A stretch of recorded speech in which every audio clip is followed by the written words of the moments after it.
Hey there, and welcome to section 4 of the falling method. We're going to be completing the image in this section, and we're going to be going over a ton. I think my favorite thing we're about to do is using a custom brush inside of Photoshop to actually create dust particles that we're going to be sprinkling in the air. So we're going to show you how to create this custom brush, but if you don't want to create it on your own, we're also going to be providing it in the brushes folder in your download as well. We're also going to be teaching you coloring, dodging and burning, as well as sharpening, and we're going to be finishing the image up. Let's go ahead and get into the section. Hey there, and welcome to section 4. In this section, we're going to be finishing this image up. I'm really excited. We're going to be going over how to create dust from scratches, showing you guys a little bit how to dodge and burn. We're going to be doing some coloring and just fixing this image up in general to make it look really great. So let's go ahead and start off with our dust, because that's going to be the main part of this section. So let's create a new layer and hit Control or Command G to group that with itself. Just double click here and we'll just call that dust. There we go. Now there are many ways to do this. The best way I found is to just create a totally new document, because we're going to make a custom brush for the dust. So we're going to hit Control or Command N for new, and we're going to size this 500 pixels by 500 pixels. All right, let's hit OK. Okay, so we've got a black background, so just choose a regular normal brush, and we're going to hit B for the brush tool here. Basically, what I want to do is I want to create a bunch of little tiny dust specks here in this 500 pixels by 500 pixels document. There we go. You know what? Here we go. There. And the reason I'm doing this in a document like this is because it's going to actually wind up spacing these out for me. Okay, there we are. It's going to wind up spacing these out for me. So when I go to actually create the dust, they'll be pre-spaced out, which is it's just a part of creating custom brushes in Photoshop. Oftentimes a brush won't want to space out this much if the brush is only, let's say, that large. So spacing out the dust in the brush preset helps out a lot. Okay, so that's basically it. Just painting black, couple little spots, and I'm going to include this brush for you, so you don't have to make it, but this is how you make it. So now that we have this, we're just going to go to Edit and then Define Brush Preset. So we're just going to define a preset. There we go, and we'll just call this Dust 2, because I already made dust. So Dust 2. There we go. And now let's just switch back to our other document. So in this layer, if I hit my brush tool, B for the brush tool, let's just grab red so we can see what we're doing here. I'm going to right click and I'm going to click on it'll be the last brush in your menu. You might have a ton of brushes. I only have 3, but if I hover over it, it'll say Dust 2. So now I'm going to start painting on my document, and I can see I've got little dust specks. Now I can size up my brush if I'd like to. There we go, and that's what that looks like there. All right, we're going to keep this in red just so we can see what we're doing. Now let's go ahead and just clear that. We're going to go into our window and then down here to brush. So here's the brush window, and we're going to type in some brush dynamics so it doesn't just look like that. Okay, first thing we need to click on is our spacing. We're going to bring that up a little bit, so it's going to space these a little farther apart. Okay, we're going to click on our shape dynamics. Let's turn that on, and I'm going to turn my size jitter all the way up. This is going to mean some of these are going to be larger and some of these are going to be smaller. My goal here is just to make it look like it's a very random pattern. Okay, angle jitter we're going to turn up all the way as well, and this is going to, every time I put down some dust, it's going to be at a different angle. And you can already see it's starting to look so random that I can't really tell any repeating patterns or anything like that. Next thing we're going to turn on is scattering, and let's go ahead and make our brush a little bit smaller now. There we go, and we can go ahead and change to white, because that's going to be the color of our dust. There we go. That's nice right there. Okay, and then the last thing we're going to click on is transfer here. We're just going to turn on, let's just click that off. We're going to turn opacity jitter on. So some of these are going to be more opaque and some of these are less opaque. But I'm going to turn the control off, so it's just going to do it totally randomly. All right, and then from here, it's up to me to vary in size. So if I can create a really small size, and you can see I've got small dust specks that you can barely even see. Let's bring our opacity jitter down there. okay? Or I could create very large ones that you can very clearly see, or very, very large ones that you can most definitely see. So the trick is to kind of do it in steps, so you can have multiple different sizes and densities and things like that. Let's go ahead and bring out scattering a little bit more. So totally random here. Okay, now that all that is plugged in, we're going to click right here. We're going to go to new brush preset, and I'm going to just call this dust 2. Let's hit OK. So now if I hit B and the right click, I have two dust 2s, right? We have this one, which is dust 2, and then that one, which is dust 2. This one does not contain, if I click there, you can see it does not contain any of my presets, right? So this is back to this, which is not that helpful. But if I right click, I can I'll be painting with this, which is actually nice. So what I'm going to do now is I'm going to right click, I'm going to hold the Alt or the Option key, which changes my little hand here to a scissors, and I'm going to click on the first one, which cuts it out. Now all I have is the second one. There we go. Alright, let's deselect. I can close my brush, and we just did it. We just created a custom brush for dust. So my job now is to paint dust, you know, inside of our inside of here. And any, you know, I'm not being too careful with this, because anywhere that's outside, I can very easily just grab the eraser tool and just erase this away, just like I did with the light rays, okay? So it's very much like overpaint and then erase back again. That'll help it look more real too. Okay, there we go. That's one layer. You want this to be a subtle build up. You know, you don't want it to be like, whoa, they put dust on that photo. You want it to be like, I don't know, maybe there's something there. That would be better. Okay, let's grab our eraser tool, erase it away just a little bit.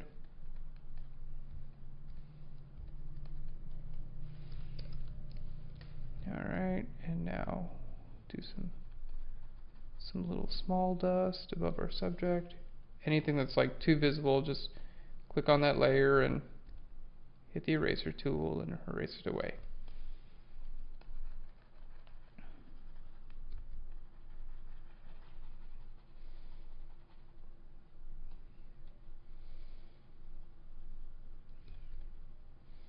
Alright, and then you can do another layer. Let's do some big dust in there, a couple of big dusts. This will be like really close to the camera, big dusts. Okay, that looks good. Let's hit E for the eraser tool, and then we're just gonna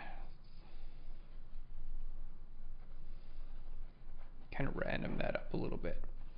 So that's a pretty good dust scattering, in my opinion, because it doesn't look like, it doesn't look so, you know, it's not so like in your face, but it's there. Let's lower the opacity of the whole group. Yeah, that's good. Cool. And yeah, you know what we could do? We do one more layer in there, just really small. Kind of light it up. Let's go to just our scattering. We're going to turn that back down.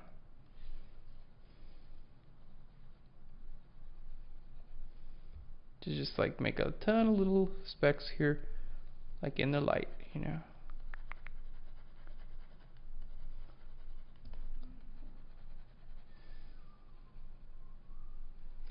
There we go. Cool. You can spend all day on that if you wanted to. It's fun. Okay, that looks pretty good. That looks pretty good. Good amount of dust there. Okay, next we're going to go ahead and I'm going to darken the background just a little bit as well. So we're going to go ahead and do this on our background layer, or right above it rather. We're going to grab a levels adjustment layer. I'm going to click here and just drag this to the right just a little bit. Okay, let's hit Command I, and then now we're just going to choose a regular brush, and we're going to paint white on our layer mask, which is going to just darken all this down here. just a little bit, which is going to in turn help add a little bit more focus on our subject there.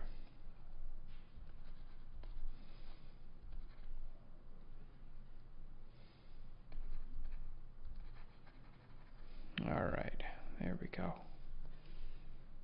There we go. Looking good. Okay. Next, we're going to add some color to the entire image. So we'll create a new layer up here at the very top. Just double click and call this color. Okay. We're going to do a couple things. First thing I'm going to try is I'm going to hit Shift Delete and I'm going to fill this entire layer with white. So we're going to hit OK. And next, what we're going to do is I'm going to double click on there, bring up our layer style, and we're going to use Blend If to make this white layer only visible where the underlying layer is lighter. Sounds super complex. It's really not that hard. All we are going to do is hold the Alt or the Option button right over here where we see underlying layer. You've probably seen me do this a million times on free Phlearn episodes. We're going to click here and go from the left to the right. Okay? And it's making this layer, because it's white, right? It's making it not visible where the underlying layer is darker. So as I drag over here, it's now only visible basically in the highlights. Okay? So if I bring my opacity up and then down, that's all that's happening. I'm making white visible where my highlights are. And let's hit OK.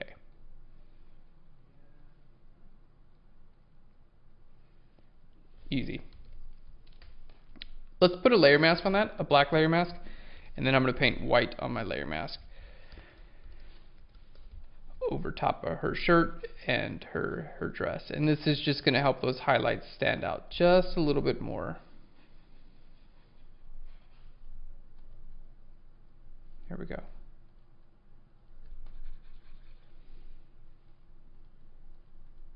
By the way, if you view the dust like this close, it doesn't really look that good.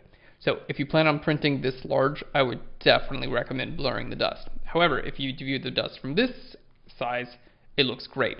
So keep that sort of thing in mind when you're working on your images. Sometimes, you know, you do something, it's going to look great at one resolution, not so great at another. All right, that looks pretty good. Let's go into our levels. We're going to give this a little bit of color toning because this is kind of an artistic image. We'll go to our blue channel here in our levels. Click and drag your output level up just a little bit, and we'll just do the same thing on the other side. So it's going to put some blue into our shadows and some yellow into our highlights. Give it a little bit more of that little bit of a duotone feel. Great. Now, if I need to go back into anything along the way, I've done a really great job here of, see, we've got our background, subject, color and light, dust, and then more color. So if I need to go back here and change my background a little bit, not a problem. I can do that. Let's just make these invisible. I'm going to do a couple things to my background. Let's just grab a levels adjustment layer. I'm going to darken this down a little bit because it was just, I think it needs to be a little darker. I'll show you in a second why. All right, so we'll just grab this guy and just drag this to the right. There we go. Controller Command I on this layer mask. Ooh, that was too much. Controller Command I on that layer mask, and then there we go. Let's bring our white level. Here we go.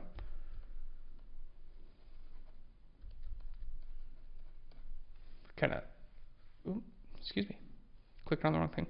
Let that kind of fade away. Now let's see what that looks like. See, there's the before and the after. This kind of allows it to, there we go, allows it to not draw your eye so much right over there. All right, let's do a couple things to our background here. We're going to create a new layer right above this. We get rid of this little bar. Okay, so we're going to hold S for the clone stamp tool. We're not going to hold S. We're going to click S or click on your clone stamp tool. Make sure you're checked your sample you want to be current and below, and we're going to hold Alt or Option right here and then paint right over top there. And by the way, you can see how, like, I've got a little preview of what I'm doing here. If by any chance you don't see that preview, go to Window and to Clone Source, okay? And then click this Show Overlay on. See, right now I don't have a preview. If I click on Show Overlay, I get a little preview of what I'm actually gonna be cloning, and it makes it way easier to get rid of this sort of stuff. There we go. There we go. And just as with anything else, if there's something you need brushing up, you know, if the clone stamp tool, you know, it's been a little while, you feel like you're a little bit rusty or whatever, head to Phlearn.com, type in the tool, like clone stamp, right into the search bar in the top right of the website, and we've got an episode on it. So, for pretty much every tool in Photoshop. So if you ever need any brushing up, or you need a further explanation or a standalone episode on something, head to Phlearn.com. You'll find it. And if you don't, send us an email at info@phlearn.com, because we make new episodes all the time.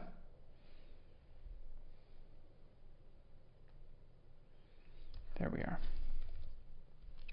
So cleaning up a couple of these things in the background, and you could very much have done this at the very beginning of the image edit. That's totally acceptable too. Either way, it's fine, because we're doing a great job with our layers here. So you can see I can do it at the end. The coloring happens over top of it. Our subject is over top of it. Everything looks pretty good. We're gonna bring our cropping in just a little bit.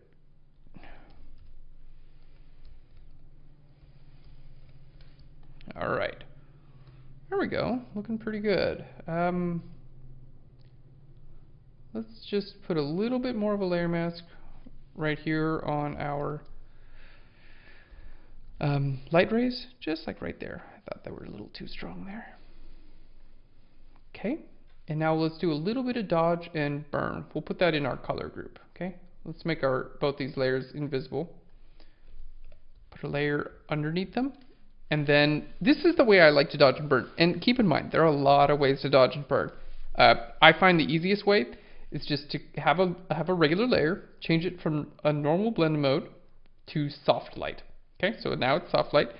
And then you can just paint with your brush tool, and you can paint black and white. So paint white wherever you want things to be a little bit lighter, paint black where you want things to be darker.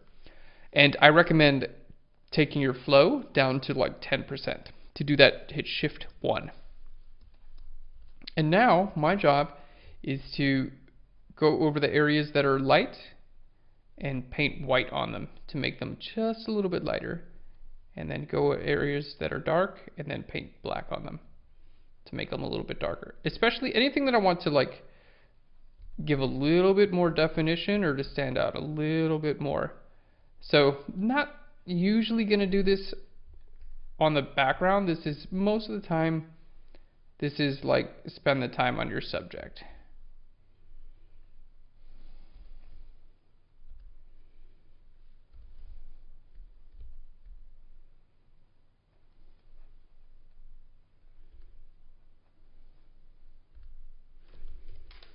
Okay, let's zoom in. Wrinkles and things like that in clothes often look really good with just like run a highlight right down them. And it's just gonna, there we go, help define this sort of thing just a little bit better, which is just gonna add a little bit more interest, you know, to the final photo. So I'm painting white. I'm trying to keep my brush size about the same size as the fold in the fabric here. That's gonna help it look a little bit more natural.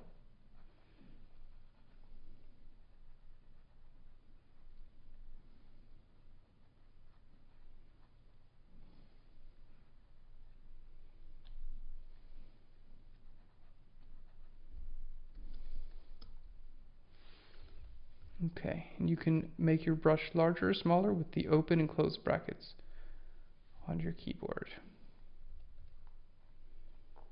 or use the technique we discussed earlier with holding Option and Command.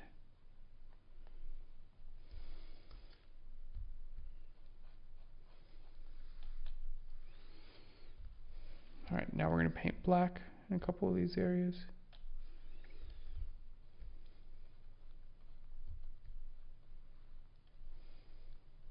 Don't want to go too hard with the black because it's light colored fabric, right? I want to make sure that it stays light. I don't need to go making this black. That's not going to be helpful at all. Okay. All right, let's look at the before and the after on the dress. I think you'll find that that really does a nice job. Fabrics are, like always, really great to dodge and burn because they have so much like little detail.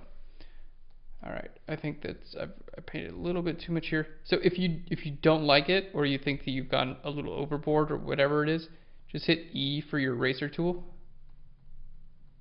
You can just erase it and just kind of start over. But you know, any area like that you really want to help define shape,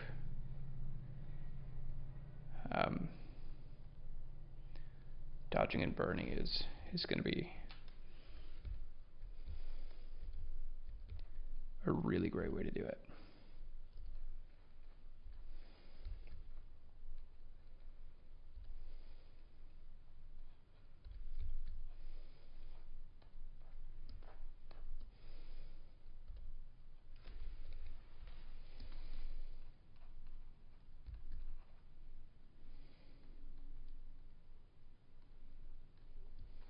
All right, I think that looks pretty great. You know what, we could just burn that rafter a little bit.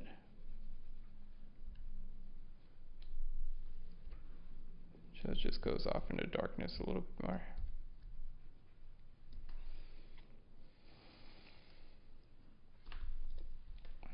All right, let's take a look at that. See what that did. Especially like on her dress. That's really nice. All right, so we've dodged and burned. We've added some dust. We did some color and took care of the window. The last thing we're going to do, let's just turn this whole color off. I'm going to pop into the Phlearn method real quick, and we're just going to sharpen just a little bit. There are many ways to sharpen. You can check that out on Phlearn.com. If you don't want to use the Phlearn method, this is a really great tool. The sharpen tool, you can actually just kind of paint in wherever you want. Just make sure you click on sample all layers, and you can actually just sample. You can sharpen wherever you are painting. Just keep in mind that like the longer you paint over it, the more sharpening it does, and eventually it's going to look horrible. So, you know, stop when it starts to look good. But I'm going to use the Phlearn method because I think it's a really, I love the sharpening of the Phlearn method. So we're going to go to reactions, and these are available on Phlearn.com, by the way. So this is in the standard editing pack. We have a sharpen plus 1, 2, 3, 4. We're going to click on a sharpen plus 3, and then, you know, we'll just do another sharpen plus 3. So we can see there before and after. It's just a really nice, easy way to sharpen up your image. There we go. So you can see the detail. I hope you can see that anyway. Sometimes the resolution of these tutorials is a tiny bit prohibitive, but I'll zoom in so you should be able to see that. It's a really nice sharpening. So that is going to be visible. I want it just visible on our subject. And notice how I made the dust invisible before I sharpened. The reason I did that is because if I didn't, it would have sharpened all that dust and just really made it too sharp. The dust would not have looked good. So made that stuff invisible. All right, let's group that together. I'm going to put a black layer mask on that by hitting Alt or Option and clicking on my layer mask. And now I'm going to paint this visible because all that like really cool fine detail in the dress, we want that to be visible if we can get it. And sharpening is a really good way of bringing out detail and stuff like that. All right,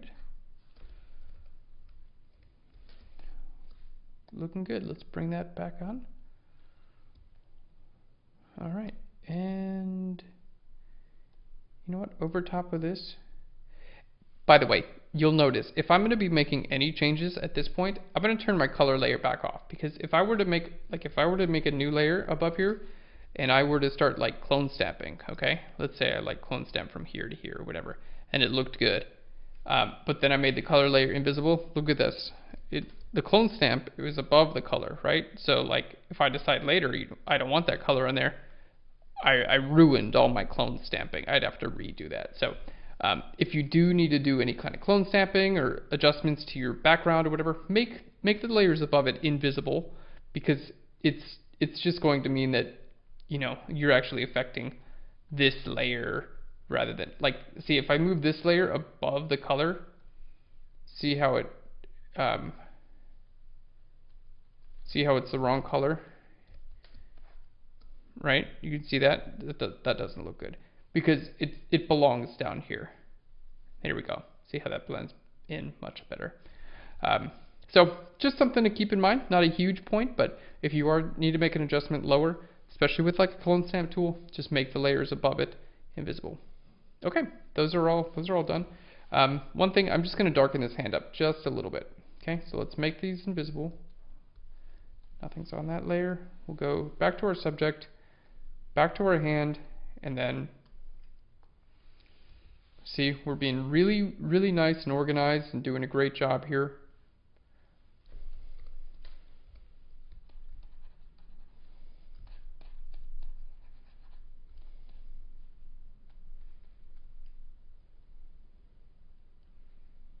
Okay, there we go. Put that dust back on, put the color back on, and put the sharpening back on. I went a tiny bit overboard with this dodging and burning, so I'm just going to lower the opacity of it just right here.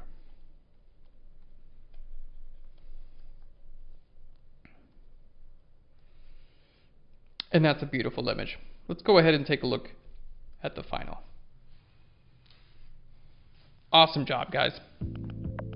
Thank you so much for picking up this tutorial. I hope you had a blast learning. I think my favorite thing of the whole tutorial was learning how to get that dust brush just right and how to add those little sparks in there. They really help bring the image to life. And lucky you, this is only one of 3 Photoshop tutorials included in the beginner's guide to Levitation. Be sure to check out the jumping method as well as the supported method. We'll see you in the next section, guys. I'll Phlearn you later.